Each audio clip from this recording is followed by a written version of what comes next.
Morning sir. Good morning, welcome sir. Good morning. Thank you. चलो अभी दोबारा हम शुरू करते हैं, अपना टाइम थोड़ा खराब हो गया। नहीं सर, कोई दिक्कत नहीं सर। अरे नहीं, अभी शेयर कर दिया है मैंने। अभी जी हो सकता है आपको मेरा सर स्क्रीन आ रहा है। हाँ सर, अब आ गया sir.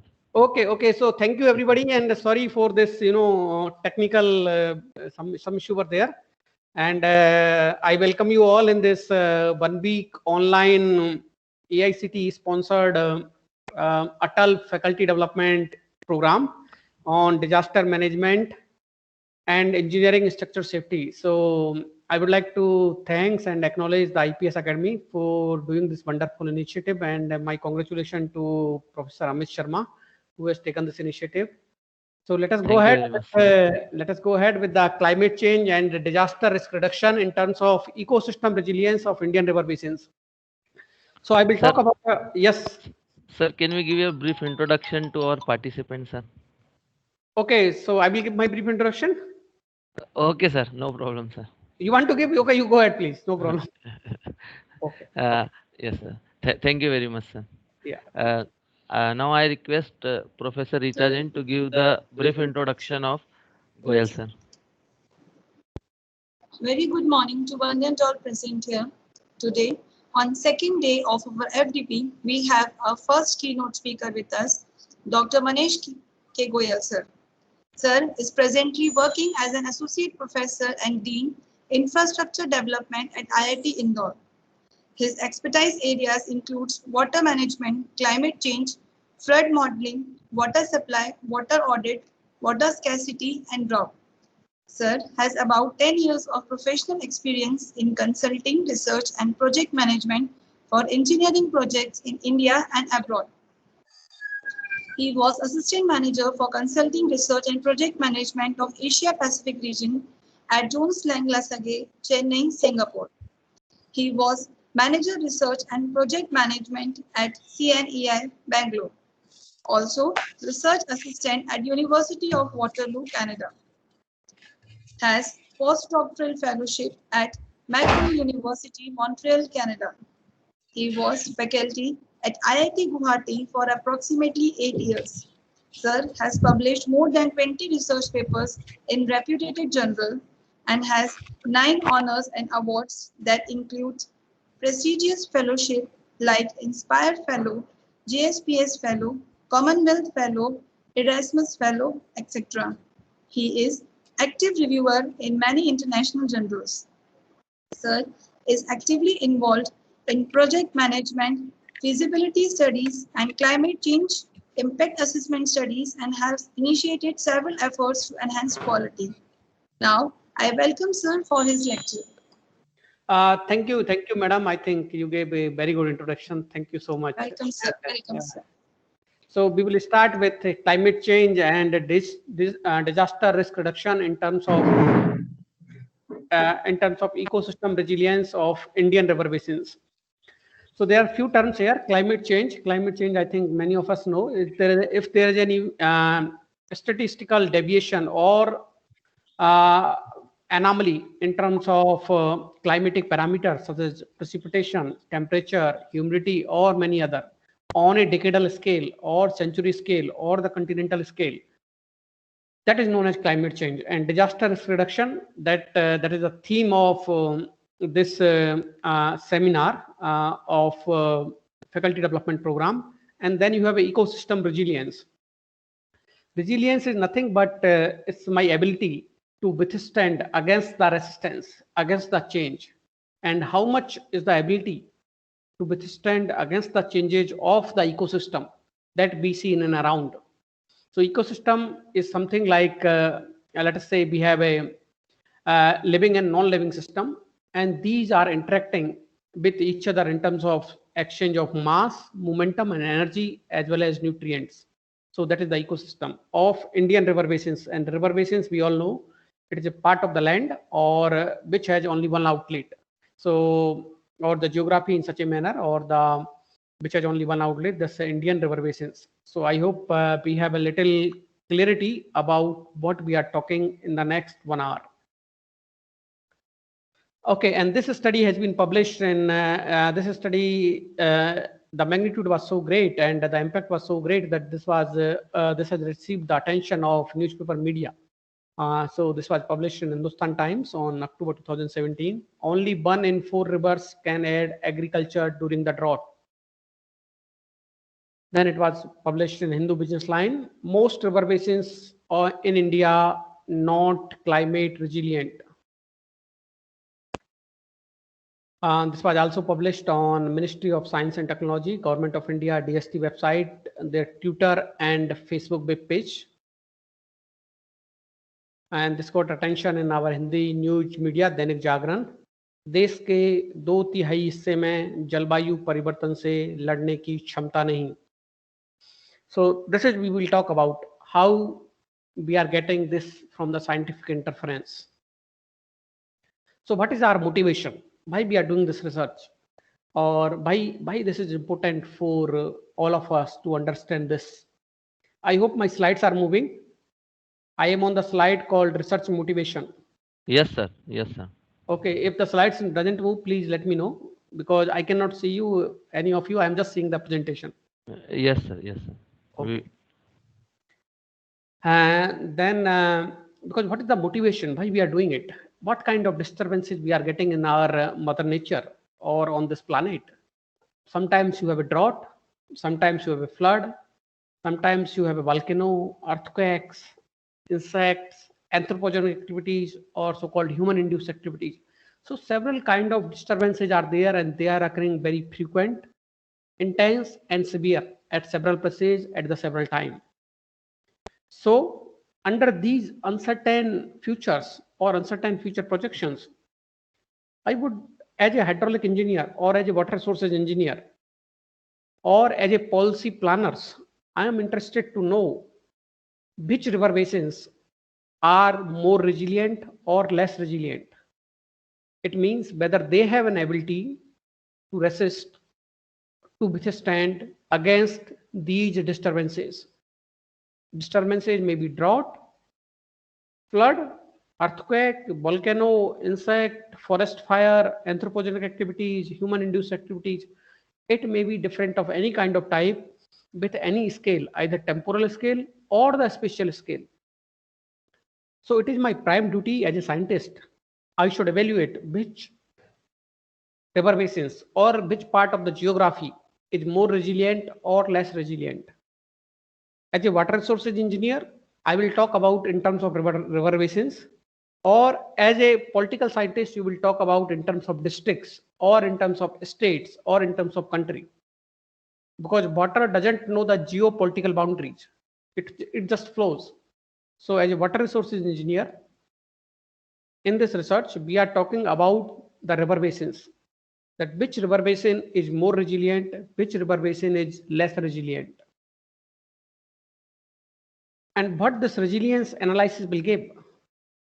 It will give the two things: how much our system is getting affected. It means what is the quantity, how much our system is getting affected. Second one is that how long it will take to recover. It means how much time it will take to recover from the disturbed state to come back to the original state or natural states. So these two things we will focus on this. Once we have understood the motivation, the primary important things comes in mind. What are the data sets we require? And sometimes in our country, it is very difficult to get the data. Sometimes some agencies have the data and they don't want to share it. So these are the problems of the data sets. So what are the data sets available, and where we will got this data for the study? So first of all, the data, we have the net primary productivity or gross primary productivity. I will come to this definition. What is all about net primary productivity? The data set we have used from MODIS satellite images, MOD 1783 product. This is from NASA website. Spatial resolution is 1 kilometer and temporal resolution is annual. So temporal resolution, maybe it's in terms of time. You can have hourly, 6 hourly, 12 hourly, daily, weekly, fortnightly, monthly, annually, or you have a 5-year annual, then you have a decadal. So these are the temporal resolutions.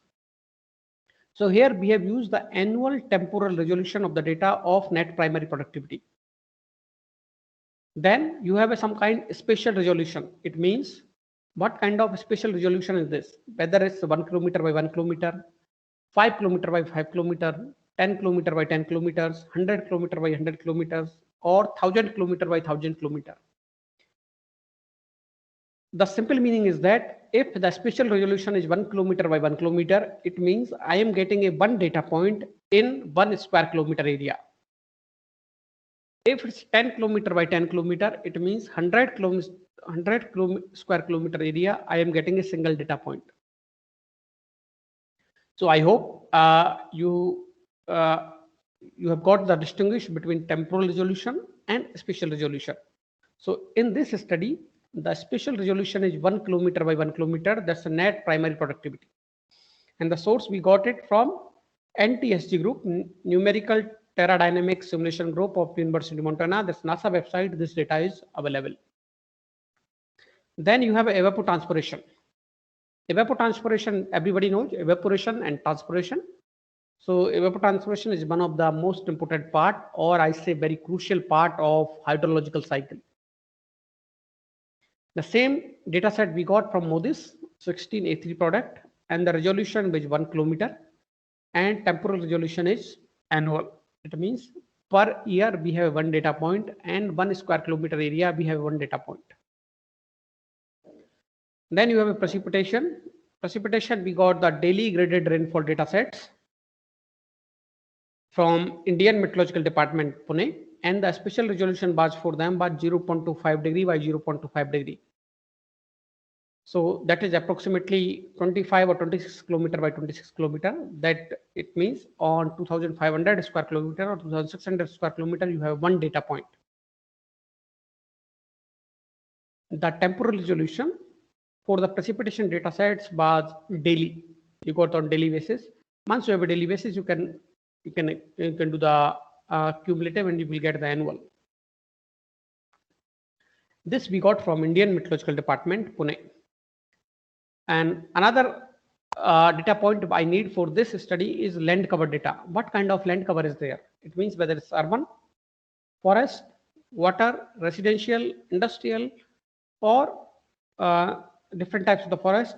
So cropland, I need to understand the land cover data. This data I got from MODIS based MCD12Q1 product, and the spatial resolution was 500 meter. It means half a kilometer.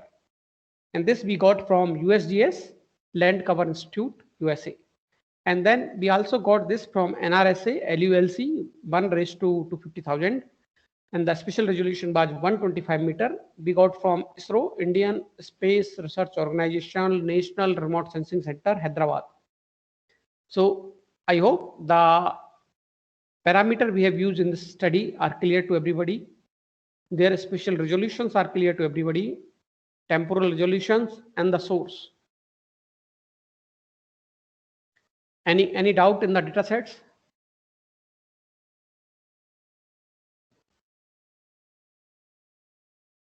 Participants can ask the question if you want.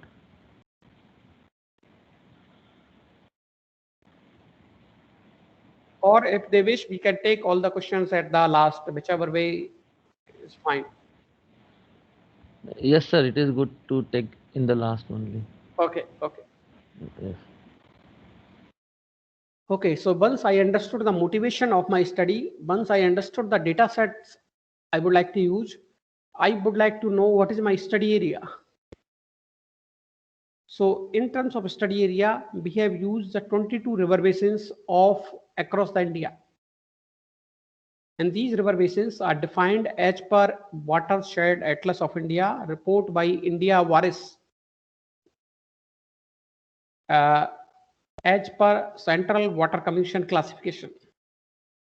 So if you see, whole India we have used in our study, and mean annual precipitation, average annual rainfall across the India has been shown in each of these river basins. And once you make any graph or any figure, you make sure you have a latitude and longitudes. and then you have a north map. So these are the primary requirement in any given map, so that you can understood very well where you are talking about and what is the direction. You can see the blue color map. This is northeastern part of India, 2B and 2C. 2B is the Brahmaputra river basin and 2C is the Barak river basin. And then you have a Western Ghats, river basin number 14.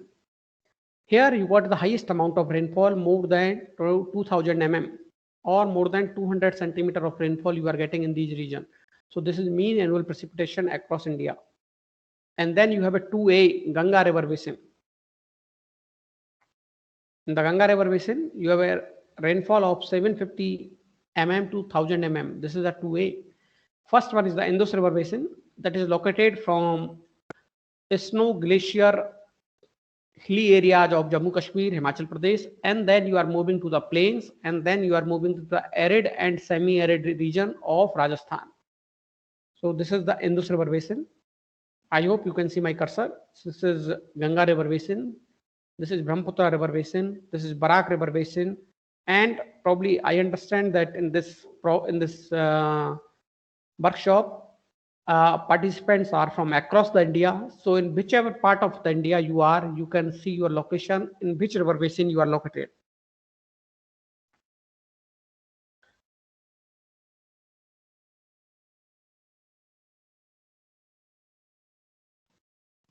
So once I understood the mean annual precipitation across the India and all the 22 river basins, first one is the Indus river basin, 2A is the Ganga river basin, 2B is the Brahmaputra, 2C is the Barak, fourth one or third one is the Godavari, fourth one is the Krishna, fifth one is the Kaveri, sixth one is the Subarnarekha, seventh is Brahmani and Baitarni, eighth is Mahanadi, ninth is Pennar river basin, 10th is Mahi, 11th is Sabarmati river basin, 12th one is the Narmada river basin, 13th is the Tapi river basin, and so on. You can continue all the 22 river basins. Next, if you go to the right hand side of this map, land cover type, what is the kind of land cover you have across the India? So in the blue color, you will see water and snow.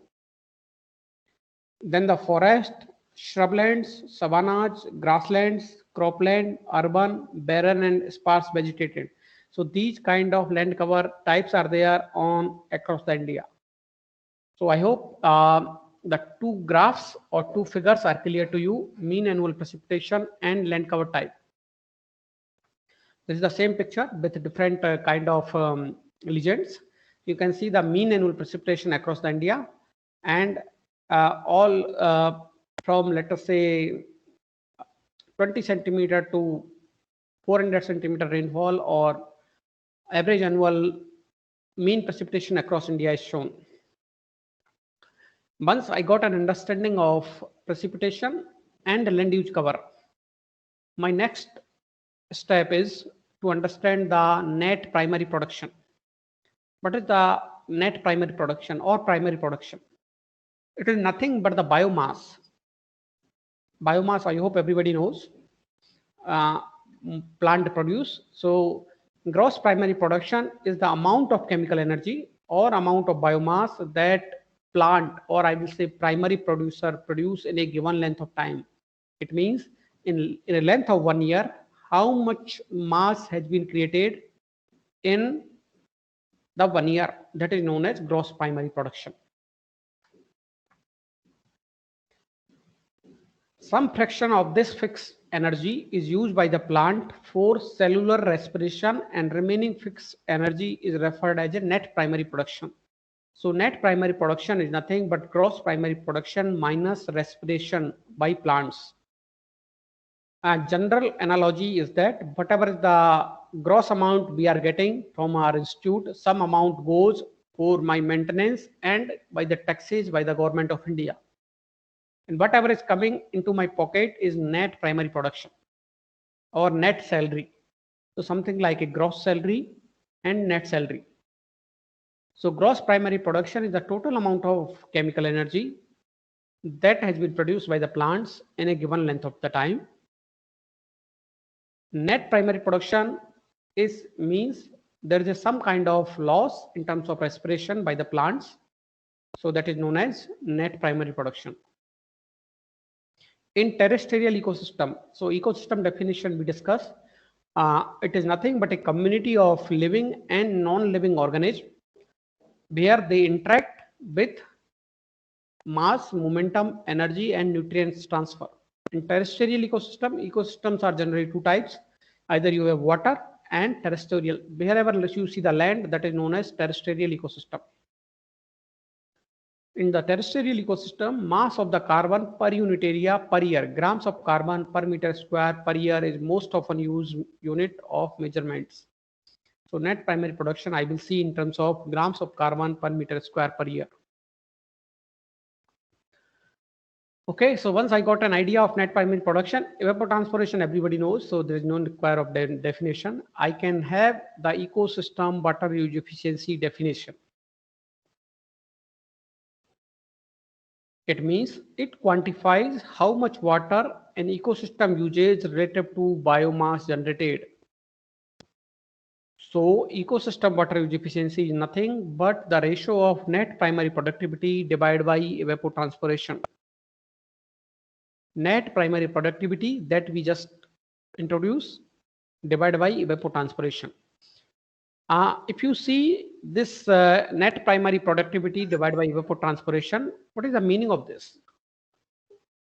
If I understand what is the meaning of this net primary productivity or divided by evapotranspiration, net primary productivity is nothing but the carbon uptake or biomass generated, and water use is nothing but evapotranspiration. So what we are trying to do, we are trying to make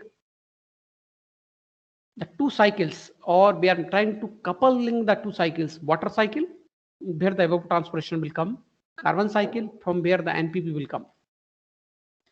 So in terms of ecosystem water use efficiency, we are trying to couple two kind of cycles, carbon cycles as well as water cycle. So ecosystem water use efficiency we are using as an indicator for ecosystem functionality and its response to climate change. Ecosystem water use efficiency is nothing but net primary productivity divided by evapotranspiration. That is a simple formula, X upon Y. And net primary productivity we have just defined gross primary production minus respiration. Okay, once I have understood the definition of ecosystem water use efficiency, I will go ahead with the definition of resilience index. It means a resilient ecosystem should be use water more efficiently during the drought in order to maintain its productivity. Let us say in some year you got the less amount of rainfall, and that was a drought year. In drought year, it means you got some kind of disturbance. In this disturbance condition, how my ecosystem is using the water, whether it is able to maintain the same productivity or it is enhancing the productivity. Like nowadays, we got a difficult time due to this coronavirus. Many situations are getting disrupted, many services are getting disrupted. So in these disruptive conditions or in these disturbing conditions, whether my system is able to maintain the same as earlier or it is becoming more efficient. Like this workshop, if probably this pandemic will not be there, then we can interact with each other in person, and now we are interacting through the web pages. So a resilient ecosystem is nothing but that should use more efficiently or at least maintain the same productivity during the disturbed condition, or here in this case, a resilient condition should use the water more efficiently during the drought condition in order to maintain its productivity. Therefore, resilience index is nothing but water use efficiency in the driest year divided by mean water use efficiency.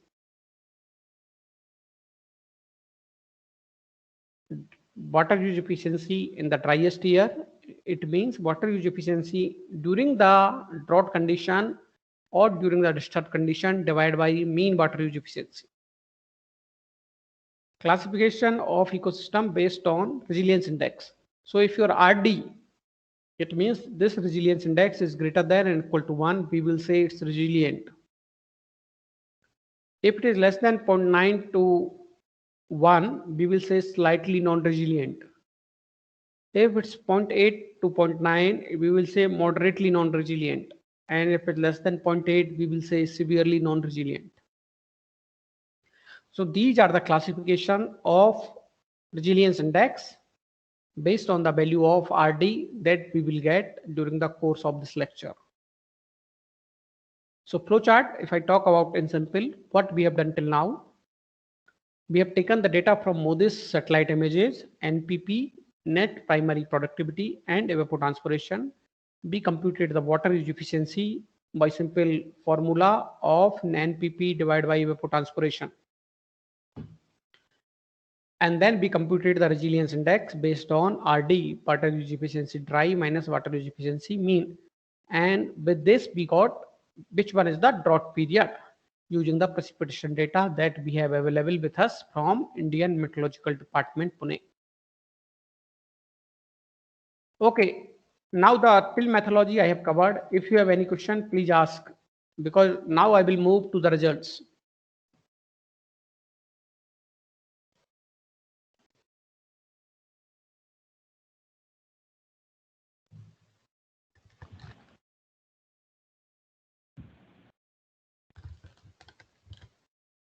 Please ask any questions if you want.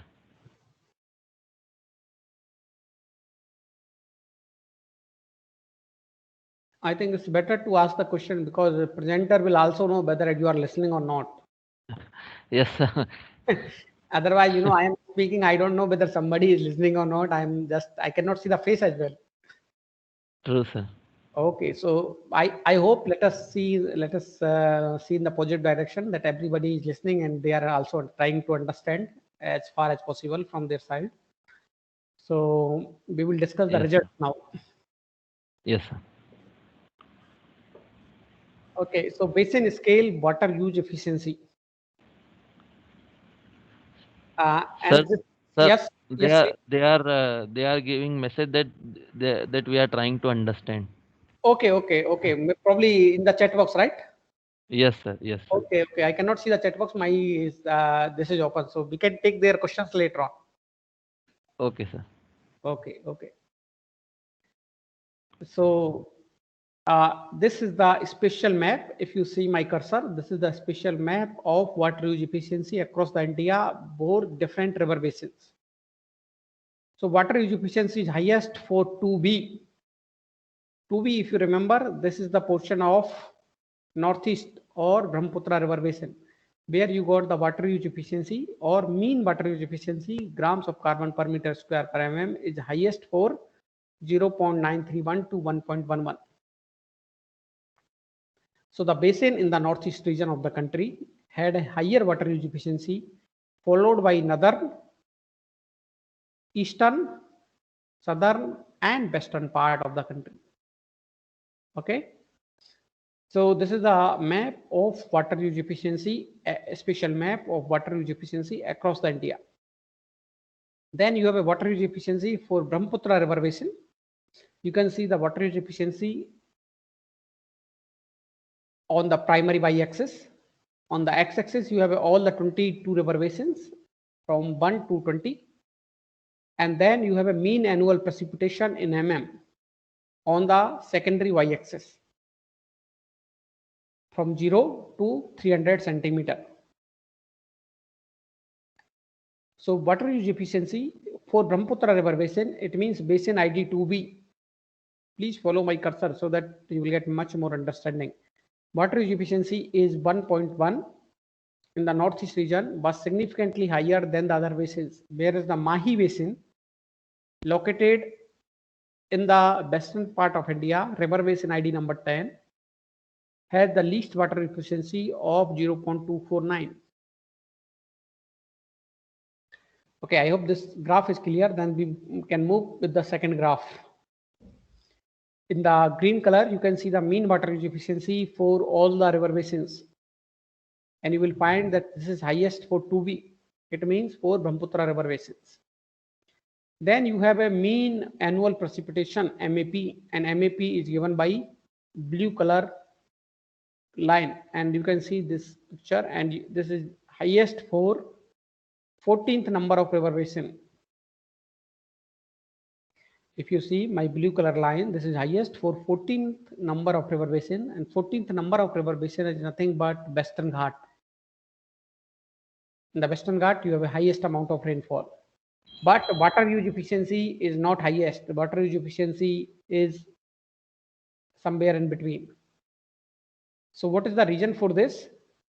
Water use efficiency is the ratio of net primary productivity divided by evapotranspiration.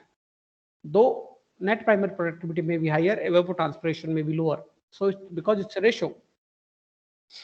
And then another important stuff you can see standard deviation in water use efficiency. You can see the red color map, and standard deviation in water use efficiency is given for all the river basins. And what I can found out of this, that standard deviation of mean water use efficiency is highest for river basin number 1. It means this is the river basin, and what is the name of this river basin? Indus river basin. By the standard deviation of mean water use efficiency is highest for this, because the top portion of this river basin is glacier and snow melted areas. It got high hilly regions, then it has some kind of plain areas, and then later on the part of Rajasthan you have an arid and semi-arid region of Rajasthan. So all kind of things are here. So you got standard deviation of mean water use efficiency is higher for river basin number 1, that is Indus river basin. So I hope a special map of mean water use efficiency and the basin water use efficiency map with mean annual precipitation and standard deviation is clear to all of you. Sir, yeah, I am from South Maharashtra, Sangli Kolhapur region. Good. And Sangli Kolhapur region is as per this map is 4. Okay. So Yes. that is the least efficiency. Water use efficiency.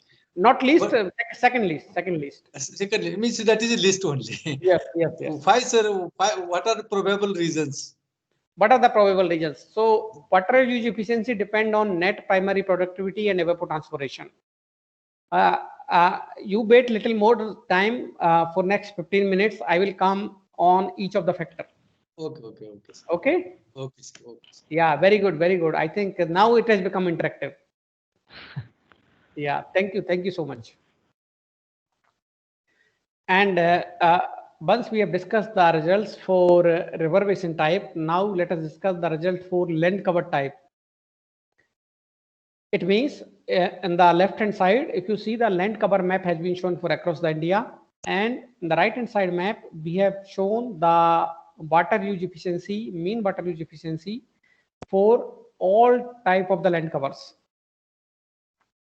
If you see this is the water: evergreen needle-leaf forest, evergreen broadleaf forest, deciduous needle-leaf forest, deciduous broadleaf forest, mixed forest, closed shrubland, open shrubland, woody savannas, grassland, permanent wetland, cropland, urban and built-up area, cropland natural vegetation mosaic, snow and ice, barren or sparsely vegetated. In general, these forest classes has higher water use efficiency than any other type of the vegetation. Highest water use efficiency 1.087 was found for mixed forest. You can see my cursor. This is a mixed forest, followed by deciduous needle-leaf forest, evergreen needle-leaf forest, and evergreen broadleaf forest. So this is a kind of water use efficiency we are getting from different kinds of land cover types. And then another stuff is that climate type, because India is one of the beautiful country across the world where you got almost all types of the climate. And so based on this, you got AM, AS, AW, BSH, BWH, CSA, CWA, CWB, and ET. These all kind of Köppen-Geiger classification is given in the left side across the India. So temperate climate types CWA and CWB, they had highest amount of water use efficiency of 1.005 and 1.009 respectively, followed by equatorial climate and arid climate, which is consistent with the global studies. Arid climate, BWH and BSH, they have least amount of water use efficiency. It means arid climate of most part of western India, they have got the least amount of water use efficiency. Temperate climate, CWA and CWB of northeast India, they got highest amount of water use efficiency, and that you can see it here. This whole area got highest water use efficiency 0.54 to 1.01, and western part of India, it means the arid climate, BWH and BSH, they got the least amount of mean water use efficiency. So till now what we have covered? Till now we have covered the results based on river basin scale, land use scale, and climate type scale. Okay, now this is the result of ecosystem resilience analysis at basin scale in terms of resilience index that we discussed. So what we have found out, only 6 basins. Basin ID number 1, that is Indus River Basin. 2B, that is Brahmaputra River Basin. 9, that is the Pennar River Basin. 17, 18, and 20. So 17 and 18, they are the east flowing rivers between Krishna and Pennar and Krishna and Pennar and Kaveri. 20 is nothing but best flowing rivers of Kutch and Saurashtra, including Luni Basin. So these are only 6 basins were found resilient out of the 22 river basins. Central of the India, Central India, where the most part 2A, Ganga River Basin, you got the highest amount of population. This was found slightly non-resilient basin. And some part of peninsular India is found severely non-resilient. So in whichever the river basin you are located, you can see that your river basin is located or not, which kind of resilience you have.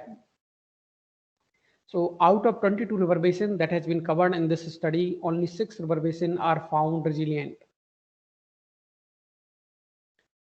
And then in terms of land cover scale, only evergreen needleaf forest and evergreen broadleaf forest. So evergreen forest were found resilient. It means the index of resilience or resilience index was greater than 1, which partially explained the resilience of the forest dominated Brahmaputra River Basin. So basin ID number 2B, that you see it here. Okay, deciduous broadleaf forest, which had least water use efficiency among all the forest covers, was found least resilient. Cropland and grassland, they were found slightly non-resilient. In terms of climate types, ecosystem resilience analysis of different climate types indicate that only 3 climate types, CSA, CWB, and ET, were found resilient to the drought. It means the part of Northeast India. CSA was found most resilient, RD was greater than 1.06. Ecosystem productivity of BWH type was mostly affected due to dry conditions, and we got the index 0.627. Okay, so these are the discussions of water use efficiency as well as ecosystem resilience based on river basin type, land cover type, and climate type.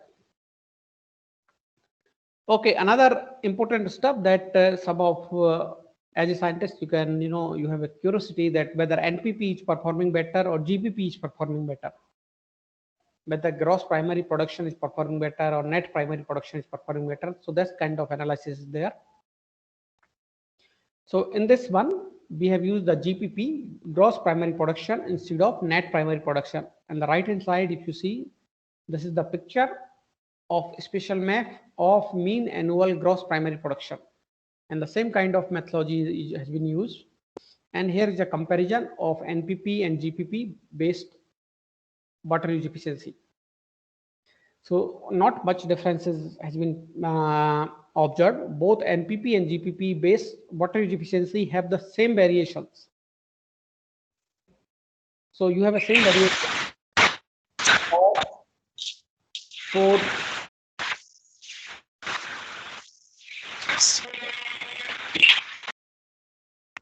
different river basins. GPP based water use efficiency was higher than the NPP based water use efficiency, because in GPP you are not subtracting anything. For NPP based water use efficiency, Brahmaputra basin has higher water use efficiency, where GPP based Indus has higher water use efficiency. So that is a little difference is there. Spatial variability within the basin was highest for Indus River basin in both the case, because Indus River basin has got different type of the climate, topography and geological conditions. And if you do the resilience analysis based on GPP, you will find 7 basins were found resilient, and where you found the 6. So almost it's very similar using NPP and GPP. Now, if I use the, instead of Modi's land use land cover data, if I use the NRSC, National Remote Sensing Center, ISRO data. So what is the difference comes? Because the product we have used for Modi's 12Q data here, this is the product called NRSA LULC burn raised to 250,000. This is developed by USGS Land Cover Institute. This is developed by National Remote Sensing Center. And what kind of satellite and sensor you have used? Spatial resolution is here is 1 kilometer approximately. Here is 125 meter. Number of classes you are getting 17 and 18. In this one, these are the classes. And the Modi's versus NRSC land use land cover, water, evergreen needle leaf, evergreen broadleaf, and all kind of classes you can see. And this is the LULC map that we have prepared based on resampling algorithms. Modi's LULC map, NRSC LULC, and NRSC resampled.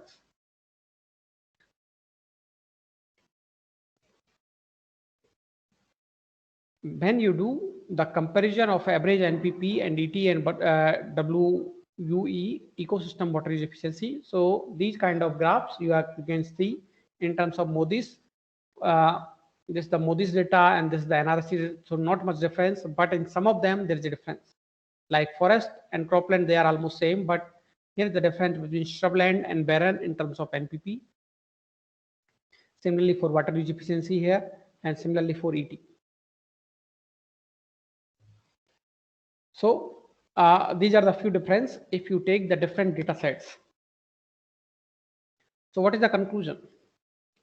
The conclusion is that large variation in basin scale of NPP, ET, and WU, net primary productivity, evapotranspiration, and ecosystem water use efficiency was found.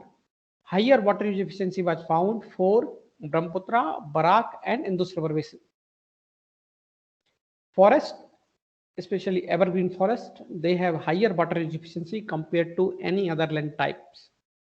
Temperate climates, they have higher water use efficiency rather than or any other climate type. 6 out of 22 river basins we found the resilient to the disturbance. That disturbance in this study is drought. Both NPP, net primary productivity, and gross primary productivity based water use efficiency had the same variation for different river basins. For GPP based resilience analysis, we found 7 river basins were resilient. Higher resolution of National Remote Sensing Center, ISRO, land use land cover, and low resolution of Modi's LULC, USGS had nearly same distribution of the forest and cropland. while there is a difference between shrubland and other types of the land covers. Water use efficiency was computed using both LULCs, all was nearly equal for major land cover types. So these are the primary conclusions of net primary productivity, evapotranspiration, and water use efficiency across the 22 river basins in the India. Okay, and here we have showing the special distribution of Modi's net primary productivity and evapotranspiration, how across the India their data is. So this is the map for mean annual Modi's net primary productivity. So higher NPP of more than 1500 grams of carbon per meter square you are finding out in Northeast, some part of the lower Himalayan region and some part of the Western Ghats. And this one red color you will find in most part arid part of Rajasthan and Gujarat. Indo-Gangetic Plain, one of the highest populous region of the India, has approximately 500 to 1500 grams of carbon per meter square. And we talk about, if we talk about in terms of coefficient of variation, or let us talk about in terms of interannual variability, was highest for arid regions of Rajasthan compared to rest of the other parts. Similarly, for evapotranspiration also, this is highest for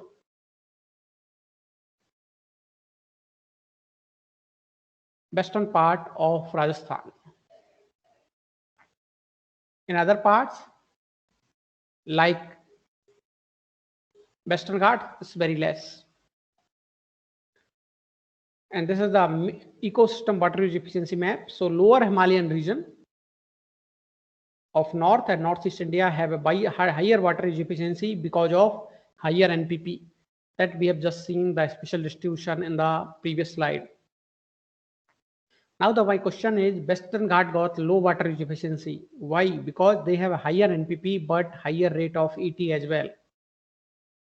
It means Western Ghat, if you see in my map, that my cursor, Western Ghat got higher amount of NPP, but they also got higher amount of ET.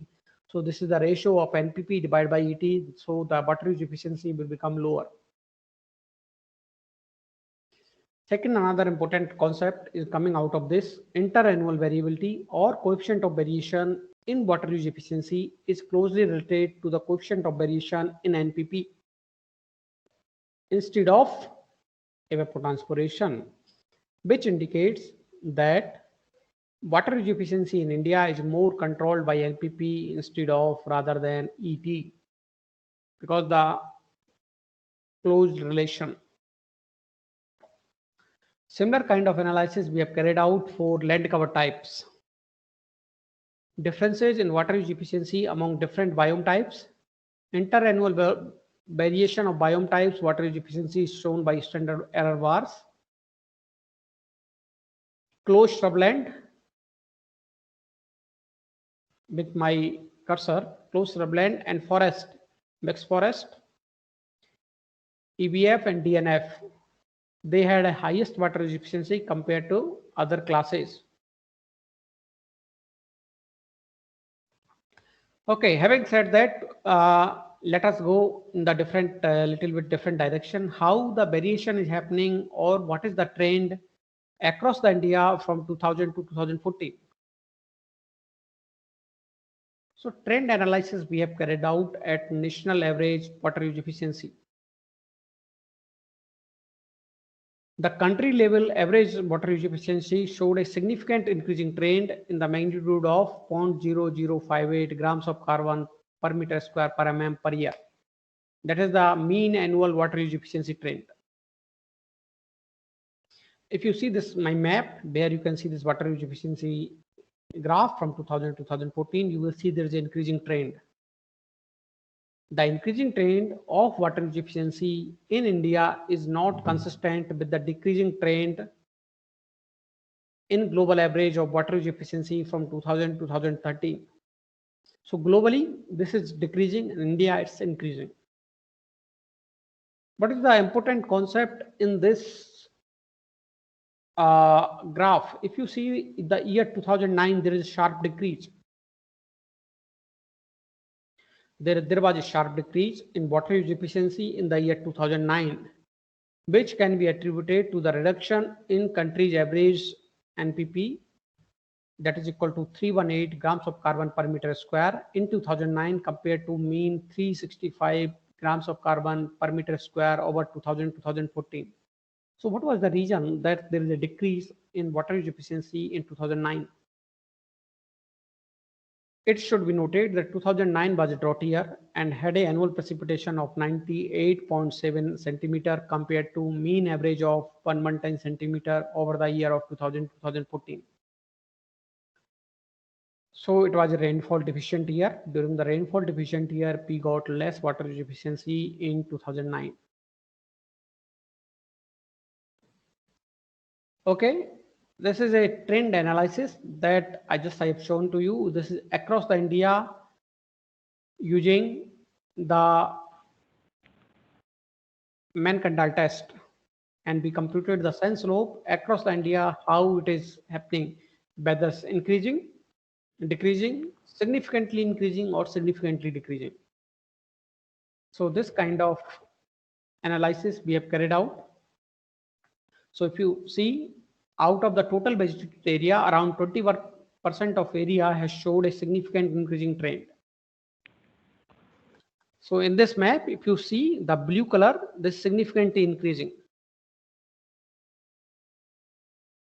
Whereas around 50% of the area had a non-significant increasing trends in terms of water use efficiency. So if I add both of them, so around 76% of the area has an increasing trend of water use efficiency. And where it is found, mostly this is found in the central India. You can see it here. This is found mostly in central India, some part of western parts, eastern parts and northeastern parts. So here you can find this increasing trend. Around 21% of vegetated area had a non-significant decreasing trend and only 2%. So 23% or 24%, let's say, has a significant, has a decreasing trends. Where is the decreasing trends? This is only on, this is mainly on Indus River Basin. You can see my cursor, and the Brahmaputra River Basin. Here it's a decreasing. If you remember, I have shown that these river basins have a higher water use efficiency. So it means where the higher water use efficiency is there is a decreasing trend in water use efficiency. And what is how much is the decreasing trend? That you can see with this sun slope. It is up to minus 0.202 grams of carbon per meter square per mm per year. And then you have most of the biome types had a non-significant trend in water use efficiency except deciduous broadleaf forest and WS.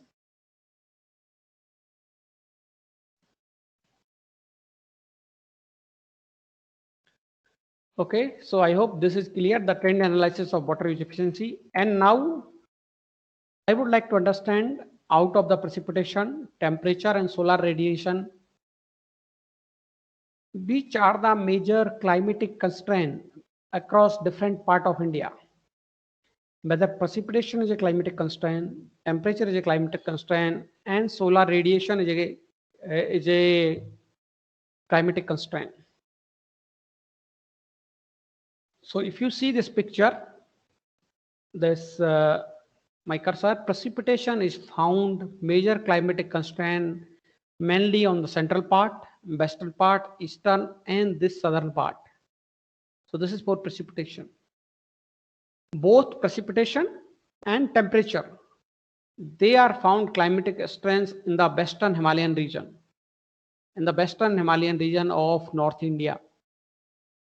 And the vegetation growth in the forest dominated northeast and western Ghats, they are controlled by solar radiation. So composites of red, green, and blue color is used to present the relative contribution of water or precipitation, temperature, and solar radiation in terms of to understand or to assess the climatic constraints on the plant or vegetation growth. And then we try to identify that at across each grid point, what is the correlation between water use efficiency and these meteorological factors, temperature, precipitation, and solar radiation over last 15 years across the India.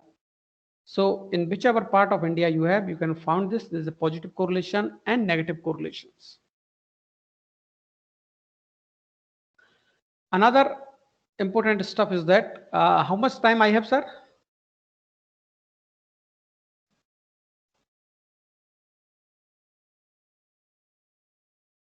Sir, we have 25 minutes, around 25 minutes. Okay. There is no problem. Yes. Okay. Okay. Thank you. Thank you. Then I have another important stuff to understand the GDP. People are talking about GDP a lot, and now people are talking that GDP is going down due to last 6 months this corona pandemic.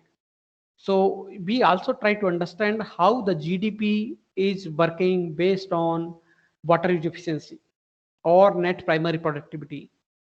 Is there any kind of relation between GDP and NPP? So to identify this, we have taken the gross state domestic product, GSDP. Instead of GDP is for all the country and for the state, because we divide India into the whole various province, and then based on this states, we have taken the data for gross state domestic product, GSDP, and we try to identify whether there is any relation between GSDP and net primary productivity. So to understand and to assess the impact of different development activities, industrial activities especially, on the net primary productivity, we carried out a state level comparison of gross state domestic products and the annual net primary productivity.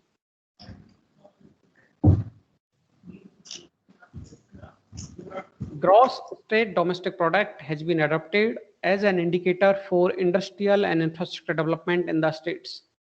So we have an indicator with us which is related to industrial and infrastructure development, and that is known as GSDP. And this data you can get it from the Government of India website. Every state in India has shown a consistent growth in terms of gross state domestic product between 2000 to 2014.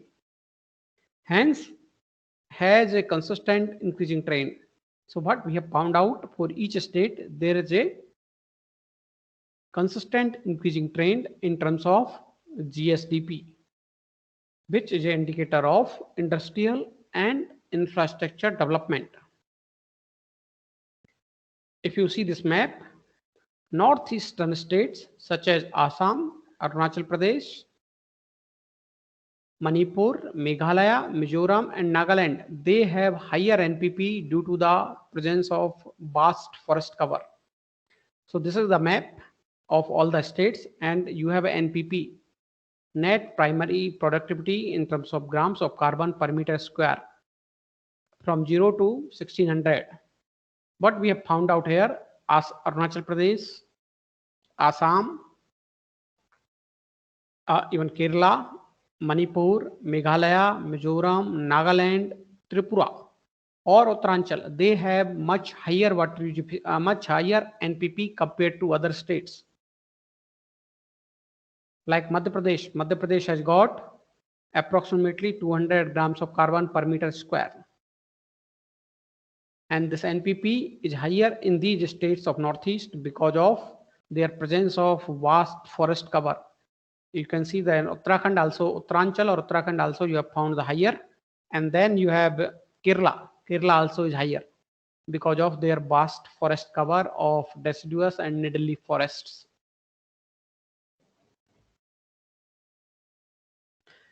Then we have tried to correlate the NPP with GSDP. It means we try to identify the correlation coefficient between these two parameters. What is interesting here, that most of the states showed a positive correlation between NPP and GSDP. most of the states, we have a positive correlation between NPP and GSDP. So what is the meaning of this? The meaning of this is very simple, that NPP is not adversely affected by the development activities or infrastructural activities in these states.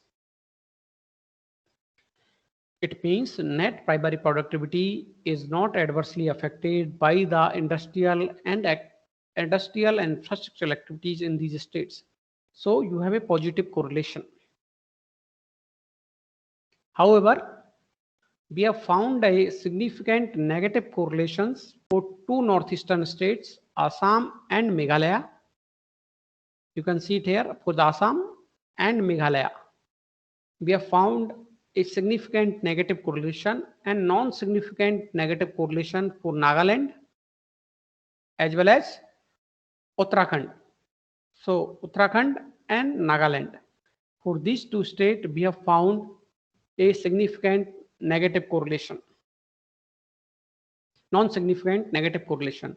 For other states like Himachal Pradesh, Jammu Kashmir, Manipur, Pondicherry, Sikkim, and West Bengal, they are relatively negatively correlated.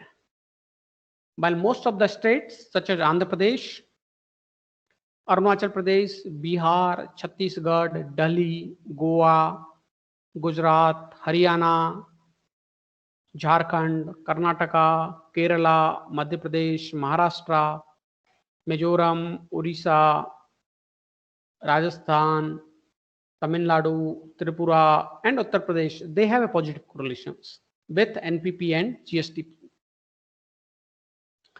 So we will focus on the negative correlation in these states, especially Assam and Meghalaya, where we have received a significant negative correlation, and we have received non-significant negative correlation for Nagaland and Uttarakhand. So we got some report from Forest Survey of India, Ministry of Environmental, Forest and Climate Change. They have reported a decrease in the forest cover in these four states. So FSI report, if you go through with 2009, 2011, 2015, in terms of Assam, Meghalaya, Nagaland, and Uttarakhand, there is a decrease in the forest cover in these four states. So once you have a decrease in the forest state, it means you will get some kind of negative correlation.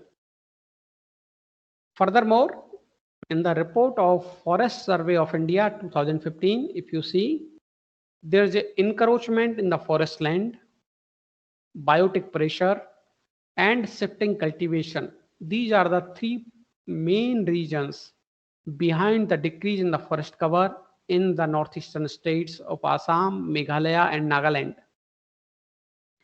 Whereas in the Uttarakhand, diversion of the forest land for the development activities was the main factor.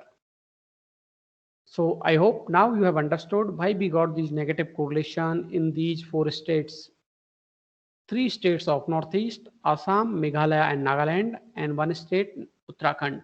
The reason was very clear from the Forest Survey of India report of 2015 that there was an encroachment in forest land, biotic pressure, and shifting cultivation.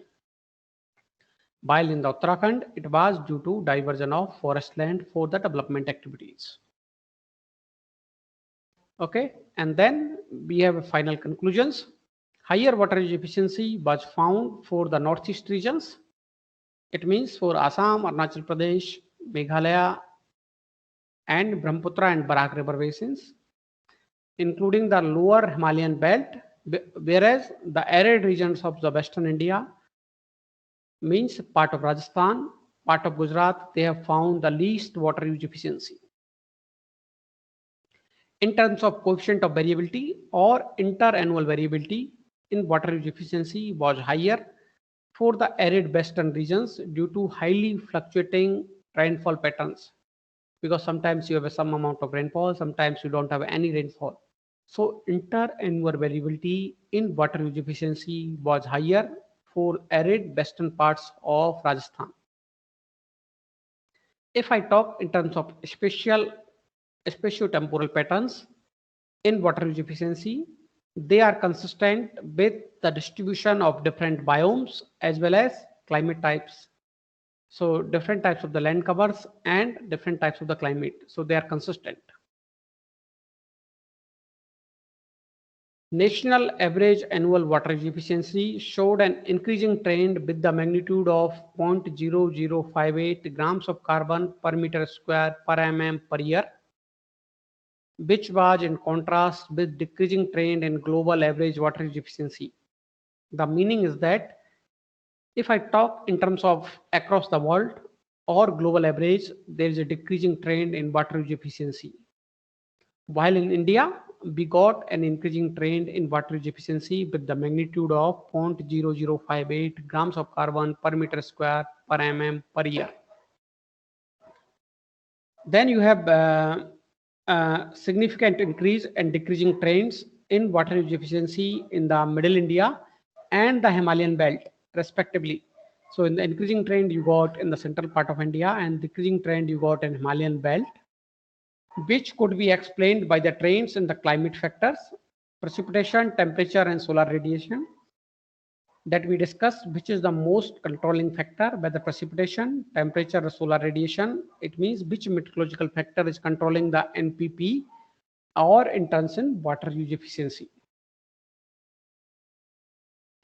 Out of these three variables, precipitation, temperature, and solar radiation, precipitation was found the main climatic factor affecting the water use efficiency in western, central, and eastern part of India. Temperature was found to be controlling factor in mountainous Himalayan region, and solar radiation was found in some part of northeast and western Ghats. Then we discuss about the development activities in terms of NPP and GSDP. So we found that development activities are not adversely affecting the net primary productivity except 4 states. Those are forest dominated, 3 in the northeast and 1 is the north. Whereas NPP in these states having less forest cover remain unchanged or unaffected. Forest Survey of India has reported the reduction in the forest in these 4 states in the recent decades. That FSI report of 2015, which was attributed to the different human-induced activities. So these are the few conclusions.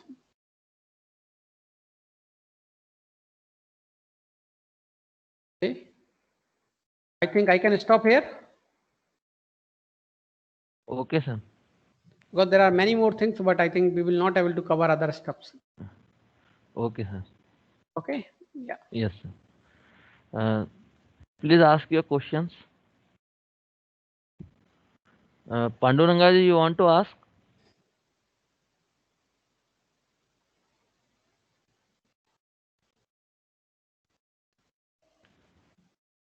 My question is, I am from South Maharashtra, that is Sangli, Kolhapur region. So here you said efficiency is less, but we have Krishna Koyna Varna Dam near to us, and we have 100% round about 100% irrigated land. Right. Then also you said that water use efficiency is less. Yes. What are the factors governs the water use efficiency? Panduranga जी, जो इस आप water use efficiency की बात कर रहे हो और जो हमने डिस्कस किया, दोनों में एक बहुत बड़ा डिफरेंस है. हाँ. आप जो वाटर यूज एफिशिएंसी की बात कर रहे हो वो इरिगेशन से रिलेटेड है. ओके. और मैं जो वाटर यूज एफिशिएंसी की जो मैंने बात की है वो अपने इकोसिस्टम से रिलेटेड है. Ecosystem. And there is a fundamental difference between these two, that ecosystem water efficiency, once we are talking in terms of net primary productivity and evapotranspiration. Okay. और आप जो इकोसिस्टम, आप जो एग्रीकल्चर वाटर यूज एफिशिएंसी की बात कर रहे हो, वो आप कितना पानी आपके पास अवेलेबल है और कितना आप खेतों में उसको यूज कर पा रहे हो, वो उससे रिलेटेड है.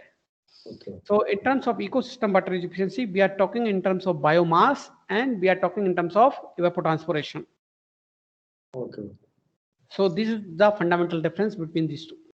Okay. If you want to increase ecosystem water efficiency, then Yes. what precautions we have to take? Very good, very good. This is why if I would like to use the ecosystem water efficiency, it means I need to increase the forest cover in my area. So first one is the forest cover. It means अपने को ज़्यादा से ज़्यादा पेड़ लगाने. Okay. Second one is the soil conservation activities. Hmm. We need to focus on soil conservation activities. So these are the two aspects. Or if we can somehow reduce the evaporation. So these are the two things. We need to go and increase the forest cover. It means we need to give the emphasis on the plantation. Okay. And then the soil measurement activities.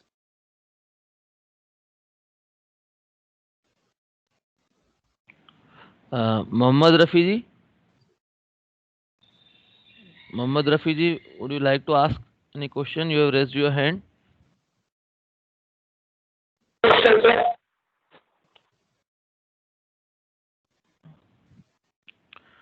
You can also mail us your questions so that we can revert back once we get the response from sir. Right now, if you are not getting any questions, sir, I have one question. Yes, I think somebody has written in the chat box that very informative. If we get the PPT in any form, yes, we will send the PPT. I will send it to Professor Sharma. I think he will share with all of you. Yes, sir, I will do that, sir. Okay, okay, Thank okay. you. Any, I think, and I'm not getting anything in the chat box. If you have any question, please go ahead. Sir, I have just a very general question. Please. Actually, many years back, government has come up with an idea that we will join the river basin so that there will be a waterway all around India, and there will be neither drought nor flood in any Right. part of India. So, Right. sir, after many years, no one is talking about that. There are several challenges in river basin links. Basically, you need to link one river basin to another river basin, or you need to link Brahmaputra with Ganga river basin, Narmada with Godavari river basin. How can you do that? First of all, whether I should know whether I would like to link my home with another home, whether I have enough water, I have enough budget. So Yes. water budgeting is one of the most important stuff. If you have a surplus, then only you can give. Yes, sir. If you are only scarce, you cannot give somebody. If I don't have any money, I cannot give it to you. So first of all, we need to do the water budgeting of each of these river basins. And then we need to find out which river basin has surplus water, which river basin has less amount of water. So once this phenomena will start of surplus and deficient river water basins, then only we can go ahead with this. Although some studies has been carried out on this river basin of water budgeting, then another step comes how it will happen. What will happen to the flora and fauna? What will happen to the riverine nature of the earth of the river? Okay. What will happen to the economical cost? Because it's not for 1,000 rupees or 1 lakh rupees. It's 1,000 crore rupees projects.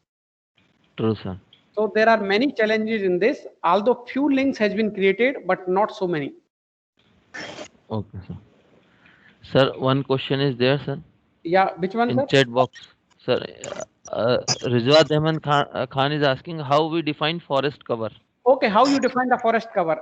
There are many land cover classes are available on either USGS website or National Remote Sensing Center ISRO website. So either you have a residential area, you have a water, you have a deciduous needle-leaf forest, deciduous broadleaf forest. So you need to see from we need to prepare a land use cover and pixel 1 kilometer by 1 kilometer. Let us say you are located at IPS Academy. IPS Academy is a urban area or industrial area. You cannot define as a forest. So that's how you need to take into the account, and you can map whether forest cover or any other type. Okay. I hope this is clear. Sir, the software, what is the software you are using, sir? Software, you can use any software. QGIS is a freely downloaded software that also you can use. You can use the ArcGIS. ArcGIS, you need to purchase it. So QGIS you can use, or you can use the Google Earth Engine. Google Earth Engine is now freely available. You can do little coding and that can be done. Clear, sir? Yeah. Yes, sir. I think. How to balance urban and forest cover, sir, or green areas, sir? How to balance? What is the indicator to compromise to bring out the, since urban development is also essential, at the same time green also we have to maintain. So your question is how to do the differentiation or how to make the balance?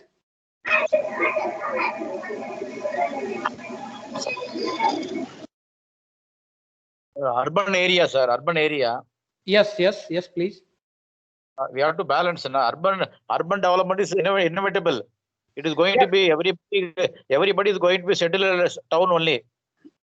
But at the same, I totally agree with you. We need to make a balance between urban and forest land. Otherwise, there is no way. You can keep going on urbanization and industrialization. Then you will have a less forest cover, and then we will create all sort of problems. So I totally agree. There should be a balance between urban and forest.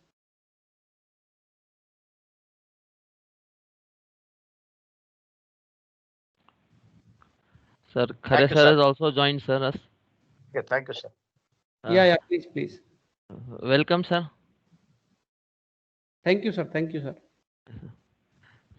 Sir, I think this is a very interactive session. Today's session is very interactive. I think there is one more question from Kavita. I have a general question. In Chennai, there were around 70 lakes before 30 years. Now it is only 4 major lakes. Can you suggest some idea to balance natural resources and urbanization? So, Kavita madam, this is not only for Chennai. I think this is for every city or every town. This is happening. In Delhi, there are more than 400 ponds are there. Now you will get only limited ponds. So this is happening everywhere. We need to keep some kind of balance between these stuffs. We need to do the rejuvenation techniques. So for the major lakes, at least we need to go to the rejuvenation. We need not to encourage the lakes in order to make the urbanization. Or the nowadays the flooding problem, partially flooding problem is happening due to people are creating their homes in the floodplains. If you have your home or if you have your industry in the floodplain, obviously you will get the water in the rainy season. And now you cannot blame the government or the policymakers that no, if you yourself are making your home in the floodplain zone, then how somebody can help? Obviously water will come. Okay, any other question? I have not seen any other question in the chat box.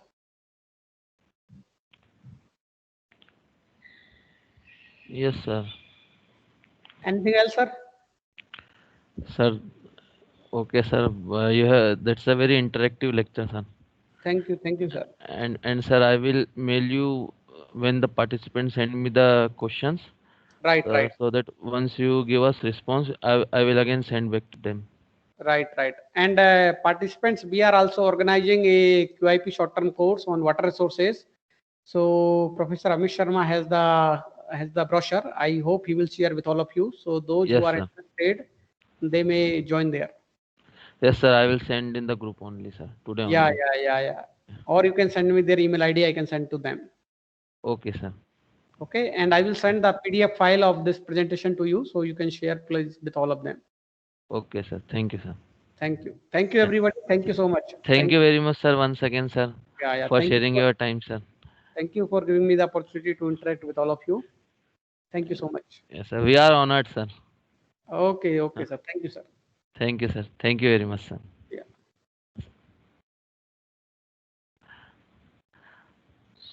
So we will start our next session within 5 minutes.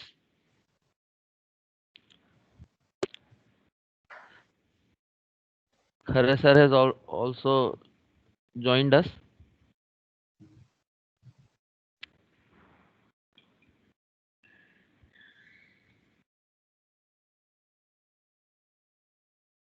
Good afternoon, sir. Good afternoon, Amit. Good afternoon. Yes, sir. Should we start, sir, or wait for 5 minutes? You decide. I think 5 minutes you can give a break. Okay, sir. I've already, Yeah. So at 12:35 we will start, sir. I am having your PPT, sir. yeah, you'll have to share that. Yes, sir. तो sir मैं यहाँ से slide change कर लूँ sir? हाँ हाँ जी जी sir.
हमें PPT check कर लें.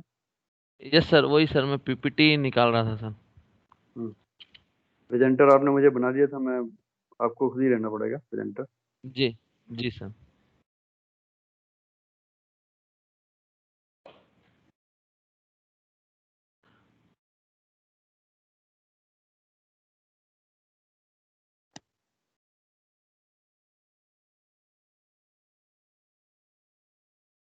सर आपका मेल नहीं मिल पा रहा है सर मुझे. नहीं मिल पा रहा. हाँ सर, मैं चेक कर रहा हूँ सर. आईपीएस वाले पे भेजा था सर आपने ना? नहीं नहीं, आपके मेल पे. एसजीएस आईटीएस वाले पे. हाँ, फिर से भेजो. हाँ, एसडीएस एड्रेस 25. जी जी सर.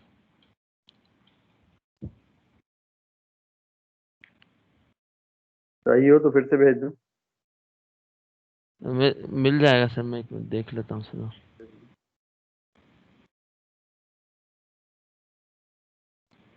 मिल गया सर. मिल गया. Yes sir. क्लास बोलो.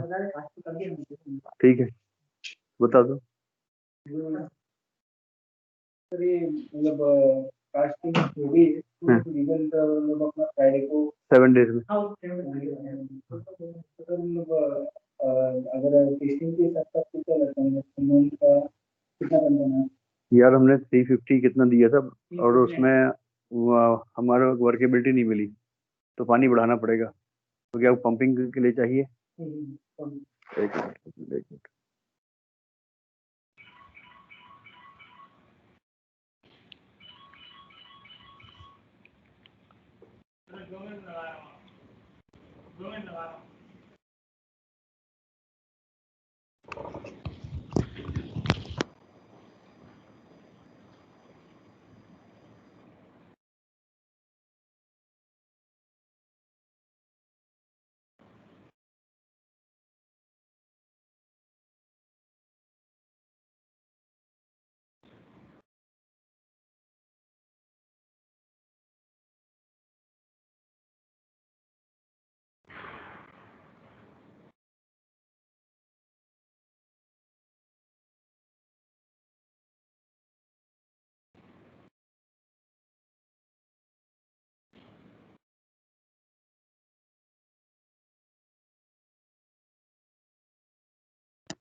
हमें चेक कर लिया.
सर ठीक है, मिल गया। हाँ। यस